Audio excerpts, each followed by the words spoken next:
appointment with the Piedmont people. 7, the 10th. I'm going to the doctor tomorrow afternoon. I know. Hey, lady. Sure like that. So, yeah. Nice to see you.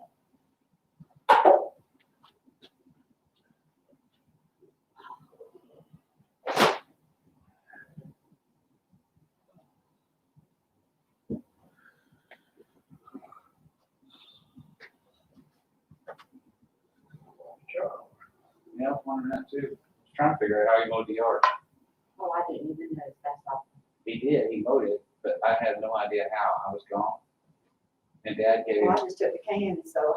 Dad gave him a key, and I it think wasn't it the was right Dad. one, so All I seen was cats. I don't know how he did it. Isn't it wonderful? I don't know if anybody's watching. They are, they're on YouTube.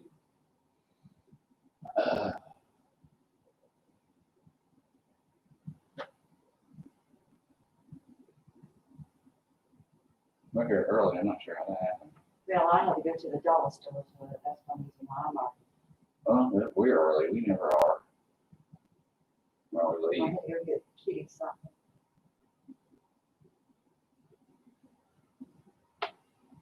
And Mama some crackers. I had a $5 off coupon they just gave me. I hope I put it in your bag because I couldn't find it. I tore it off. Oh, for the, you spend $25? Yeah. See, last week I went to Pembroke, Pembroke had got that $5 off, but they didn't have one on this one. So it's crazy sometimes.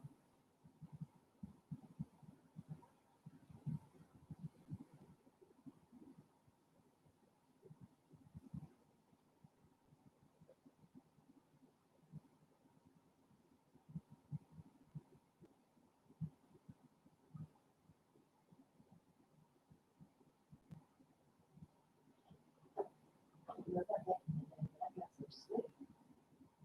It's like something outside that changed. Silky bug itch. Well, that's unusual. Kind of sleepy. I took a couple of short naps myself. Just sitting in our chair.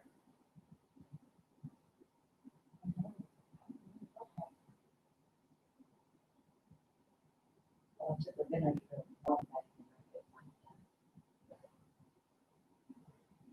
Oh, we don't have to go for labs tomorrow for you. Remember I said we had to go in the morning? We don't, we've already been. Oh, Well, Yeah, we already been, remember? We got confused and we went on the wrong day and the labs were for me, so we just got them both of us.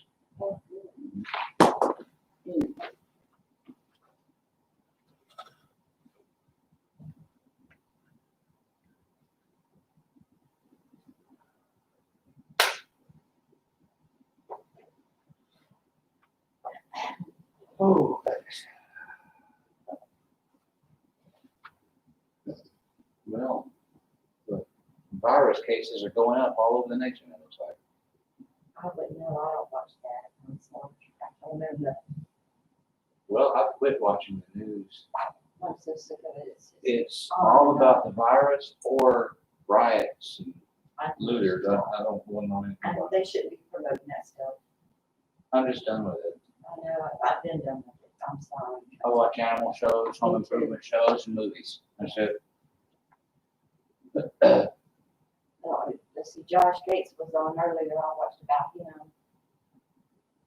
He went to, Egypt, but I didn't get to see it because I had to hurry up and go to the Dallas store. I watch. He'll be on later. I've been watching. They got a cool show on. And it comes on a lot. Strange Called Ocean? Building Off the Grid. I watched Strange Ocean or something like that. That's cool too. Oh, yes. And It's Mysteries amazing. of the Underground. I haven't seen that. It's underground tunnels and stuff that are left from Oh, either yeah. recent or ancient history. I watched some of that this morning. And Mysteries of the Abandoned. These huge facilities that have been abandoned all over the world, why they were there.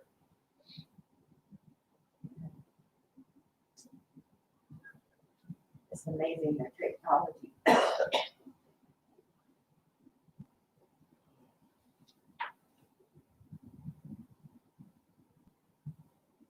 There's a lot of abandoned stuff right here in the United States. They never talk about it. I mean, there's a lot of stuff that we just made, and well, I mean, a lot of it's here. But we know about Fort Jackson, Fort McAllister, Fort Pulaski, you know. Once they invent modern weapons, modern-ish weapons, you know, those stone fortifications aren't worth anything. But they had their day. Boy, they cost a bunch of money to make them. And then you wonder how they made it. Yeah. Where did they come from? And with the technology That's that why- they had, That's why I said we lived in the dark ages. well, Fort McAllister, they just dug it. You know, there's not a Because- wall there. It's just Because there's dirt. no way that we could do what they have done.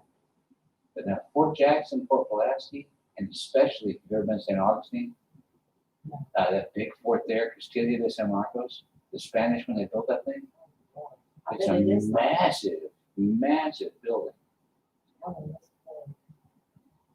made out of coquina rock, seashells, you know, seashell rock.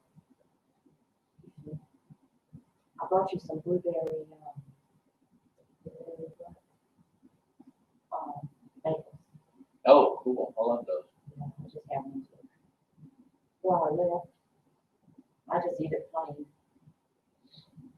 Even though I got cream cheese or something going on. All right, I guess we'll start. We won't go for long, but this is all of us tonight. Yes, sir. Dad, if you'll lead us in a word of prayer before we begin.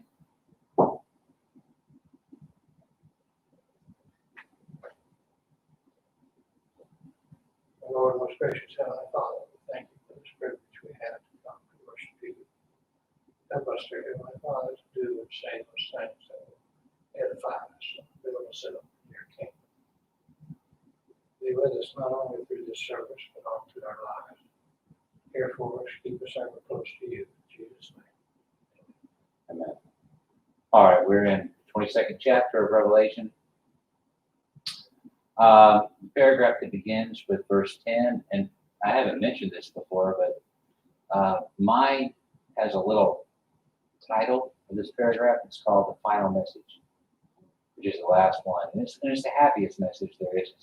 We've taken a lot of time talking about this because, honestly, it's one of the happier things here. There's not too many happy things in this entire book. You know, all it's necessary, but most of it isn't happy. And he said to me, do not seal up the words of the prophecy of this book, for the time is near.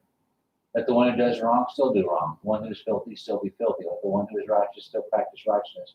The one who is holy still keep himself holy.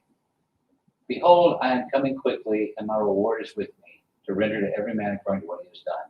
I am the Alpha and the Omega, the first and the last, the beginning and the end. He says this several times. You know, Alpha and Omega are the first and last letters of the Greek alphabet. I am the beginning and the end. It starts with me and it ends with me. And really everything does. You know, we begin the Bible with in the beginning, which is Alpha, and we end with the judgment seat that is here, which is the Omega. And all in between. You know, we, biblical scholars and others, we make our livings looking at everything that comes between the beginning and the end, or Alpha and Omega. And how God has been with his people the entire time. My reward is with me, to render to every man according to what he has done. When I come, you'll realize what happens. The best illustration I know of this is this I was reading about not too long ago. The French monarchy, we're talking about France now. The French monarchy ended with one of the Louis, was Louis XVI. He was beheaded along with Marie Antoinette.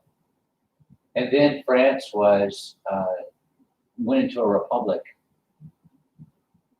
after Bastille Day, which they just celebrated, or were fixing to celebrate. And after their Independence Day, not long after ours, not even years after ours in July, France declared its independence from the monarchy. And this is when the guillotine was invented. It was a chaotic time. Everybody was dying. This person was and I don't know a lot about French history, but this one movement got power and then got overthrown, and everybody in there was beheaded, and then that movement got overthrown, and everybody in there was beheaded, and then one, the followers, until a guy came up by the name of Napoleon Bonaparte. He was a general, very good one evidently, because his men were very loyal to him, and he became Emperor of France, and he made the French Empire. And then he ruled for a while. Some people were happy, some people weren't.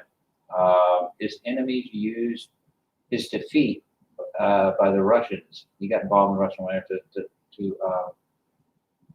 to depose him, put him in exile on an island called Elba. And then his followers got together after a few years, broke him out, and he took over France again and invaded. Now, the idea is, the thing is, I've said all that to say this, the newspaper, the Paris newspaper, when he first landed back on French soil with his little army that got bigger quickly because nobody was happy with what went on in his past, they wanted him back. The French newspaper said a traitor has escaped justice. But by the time he moved into Paris and he was winning, the newspaper said, our deliverer has returned. Same newspaper. I can't remember what happened after that. He, of course, didn't last very long after that because they have a republic now. But the idea is that as Napoleon made his way from the coast to Paris with his army, at least the editors of that newspaper, they changed. They were against Napoleon, and then when he marched back into Paris, they were all behind Napoleon. Well, this newspaper was not with Napoleon throughout everything. They weren't with him at the Alpha, and they pretended to be with him at the Omega at the end. And somewhere along the way, that's kind of how I look about the history of mankind.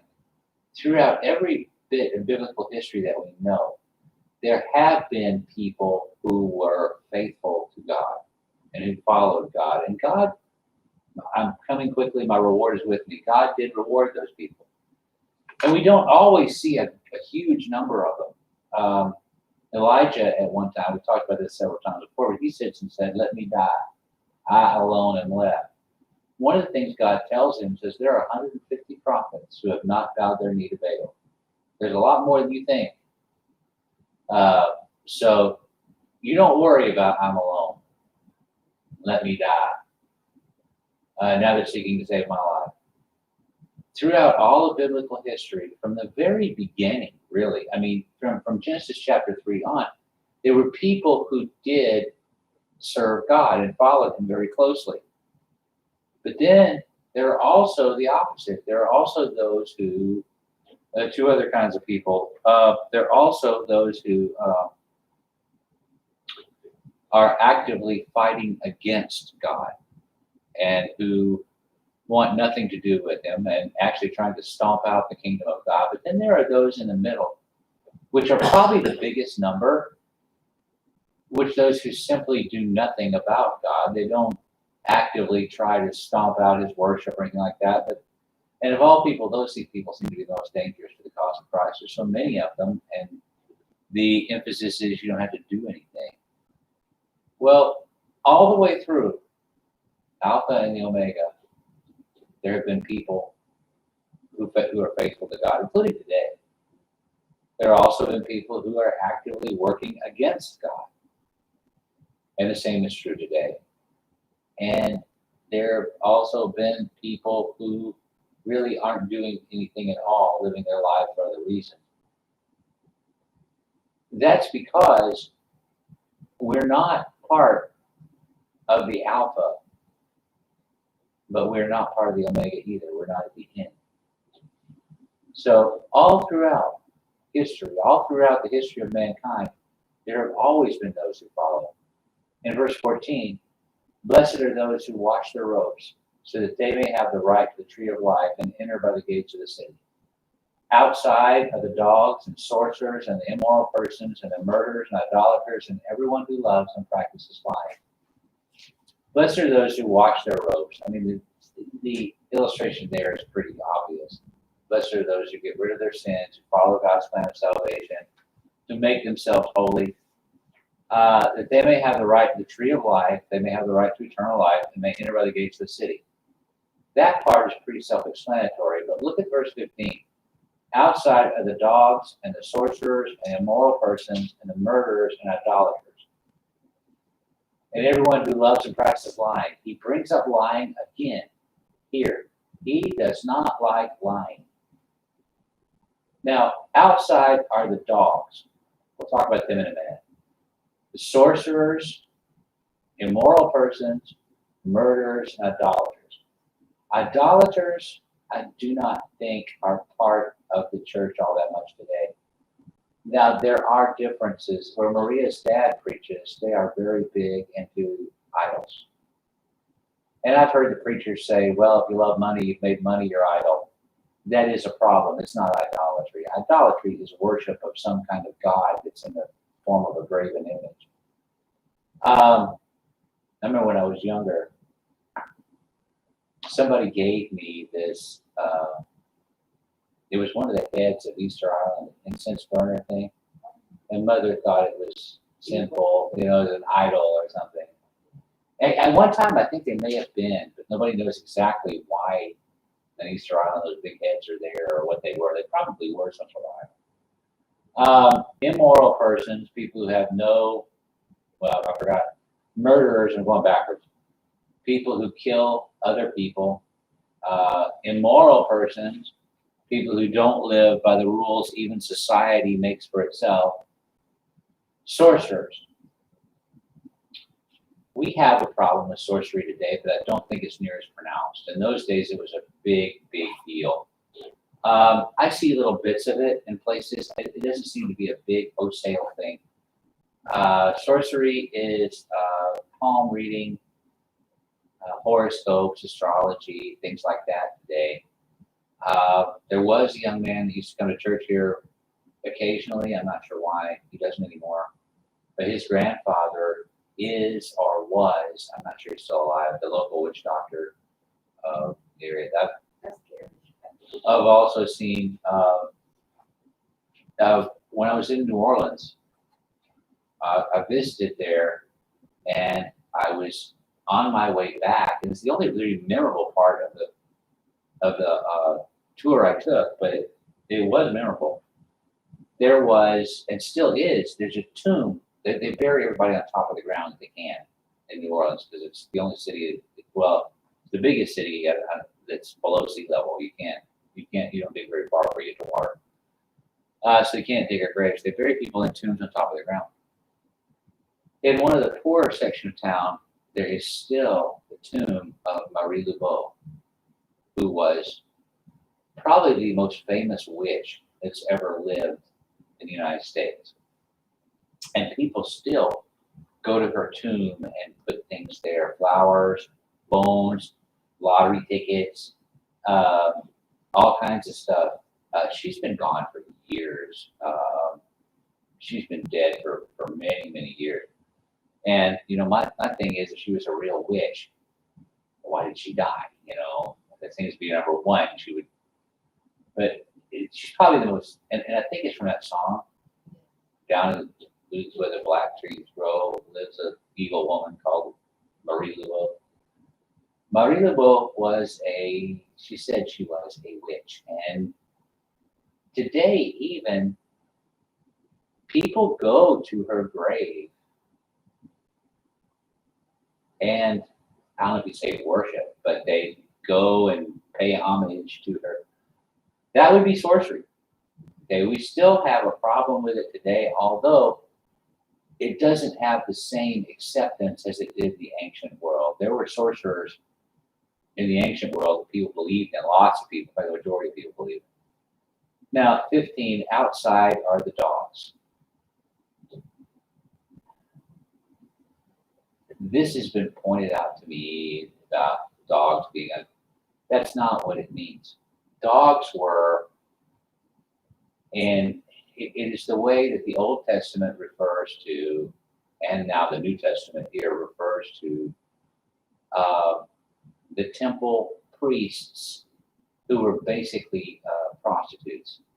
You did that with them at certain kinds of pagan worship, because that's just gross. It is not the most disgusting form of pagan worship that there existed in the ancient world. There was worse things than that. It was a part of Greek and Roman pagan religion. And I don't really want to talk a whole lot about it, but it doesn't have anything to do with a four-footed dog. Dogs in the ancient world were much different than they are today. I've seen movies that make dogs out to be these loving companion animals, and I'm sure there were a few in the ancient world. Now, long about the Renaissance and the Middle Ages, dogs began to help families, and they began to be pets. But during this period of time, dogs were still fairly wild. The first ones that were ever sort of tamed were the dogs of war. They'd be war dogs. They would actually be huge and attack, enemies. They would go, they would go through it camps and do it. The Old Testament talks about the dogs and Lazarus. These were wild animals that Lazarus had absolutely no control over, that would share or take his stuff and take food away from him and stuff like that. Because under Jewish law, dogs were unclean. You don't, they wouldn't have them around. So, but the history of the dog is kind of a lot younger than the history of the cat. Cats were pets and companions back in ancient Egypt. But dogs, so far as the history of mankind, it's a fairly recent thing. When man began to domesticate them to use in war, then they began to domesticate them to use in the home, and then they began to be farmers, helpers, and then once that happened, they became members of your family, because they are specifically to that. This has nothing to do with the animals. Verse 16, and I'm going to quit here because there's just the three of us here, and then I don't want to finish and go on. But I, Jesus, have sent my angel to testify to you all these things for the churches. I am the root and the descendant of David, the bright and morning star. Jesus says, I have sent my angel to testify to these things for the churches. I am him, is what he's saying. The Messiah, the guy that you've been looking for, I am he. I am the root and the descendant of David. I am the heir to David and the bright and morning star. All right, yeah, what's your invitation song? We're going to sing this one, 228. 228.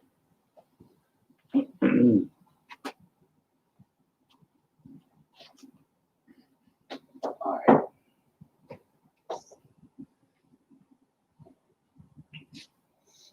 $2.28.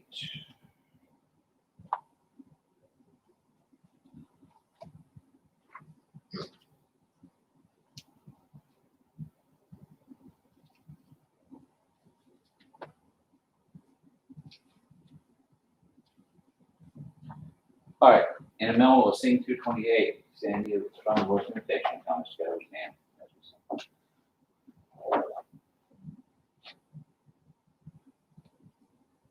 On a hill far away stood an old rugged cross, the emblem of suffering and shame. And I love that old cross, where the dearest and best for a world of lost sinners was slain. So I'll cherish the old rugged cross till my trophies at last I lay down. I will cling to the old rugged cross and exchange it someday for a crown. Shall we pray? Almighty God, Father of all, we thank you for this day and all our many blessings. We ask that you'll be with each and every one of us, Father. Do you care for us, Father? Be with our little congregation and be with those that are sick and afflicted, to be with the will. In Christ's name we pray. Amen. The only announcement I have is we are having Super Sunday on Sunday. We decided to do that. Okay. Okay, so I'm not sure it was the best thing, having all these cases, but we'll social distance and use hand sanitizer and stuff. And we will be doing Super Sunday on Sunday, which means all our services are running together, including eating. Let's see, if bad or better. Dawn is still pretty bad off. She has better and bad. Kids came over today and kind of wore out. But I think that added to the rest of it. She was planning on being here, but then things just got bad. Let's see, is there anything else we talk about? I don't think so. So, There's nothing I can do to help them. no, not really. I mean, I wish there was, because at the moment, like I said, we're meeting with Piedmont at 10, so I went to the doctor with my stomach, which I got to do a procedure that she had. I got to do that on the 10th, no, on the 7th. Did she go all right afterwards? She had trouble afterwards because the anesthesia, her body does not process anesthesia because of her liver as well as other people's food. Now, when I had mine, That's why I was so scared for her. what I remember is It's scary. I got to eat. After it was over, and once I ate, I came home and I had some of the best sleep I've ever had in my life. But other than that, Keith came over. He's helping me put he's going to put a cover on the porch in the back because we're going to lose it because it's so. And so he's going to put a cover over it to keep the rain off of it. And plus, rain's coming in the house, so we're going to lose our floor in the back. So puts a cover on it that should stop that. And we'll, anyhow, that's what. And he was over, so I think Rhonda and the kids came over, and then Yeah, I see the little swimming pool. yeah, we put the swimming pool up. They love that. I see that. Costs less than $20. Oh, Uh, it don't look bad. I didn't go to it, but You can swim in all you want. no, I got one. I just hadn't put nothing in it lately. Well, she and It's raining so much. Cameron and Kathleen jump in there and play and fool around. That's wonderful. But anyhow, Rhonda keeps it clean and blown up and stuff like that. Sometimes hard out there to keep it from getting punctured, but I think it's got a hole in it. Yeah, they're easy. But other than that, we'll see y'all Sunday. And if anybody's tuned in with us, we'll see you Sunday too. Don't forget about your drinks being in the refrigerator and your bags are back there. Okay. I hope you I will enjoy your get little toy I brought. You will? I don't know where the papers are to go with it though. What are you talking about? Your little toy I put back there, I said you can have fun with it. Oh, okay. You'll figure it out I somehow. doubt it.